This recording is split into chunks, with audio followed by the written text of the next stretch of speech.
Ne jetez pas vos chaises Aquapulco, on vous montre comment leur donner une seconde vie. Place au renouveau avec notre garcette polyester beige, ultra souple, douce et résistante. On a opté pour une bobine de diamètre 3 mm pour qu'elle passe à travers le centre. On démarre par un nœud basique, on fait d'abord un passage par le milieu, puis 9 tours autour de la structure. Et c'est parti, il ne reste plus qu'à répéter ce mouvement tout autour de la chaise.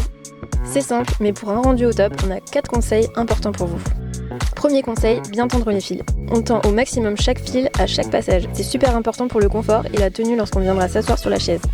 Second conseil pour passer les zones difficiles. Aux abords du barreau, on arrête de tendre les cordes. Ça vous permet d'avoir du jeu pour faire passer la bobine. Pour passer le montant, on fait quelques tours au-dessus et on vient tout retendre à la fin. Troisième conseil pour un raccord réussi. Lorsque la bobine arrive à sa fin, gardez suffisamment de cordes pour faire encore quelques tours.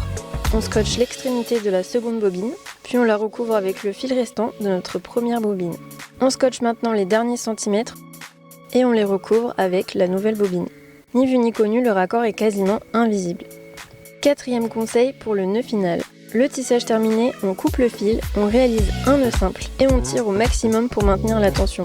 On réalise enfin un nœud de chaise pour garantir la solidité de l'ensemble. Pour une finition nette, on coupe et on cautérise la corde avec un briquet.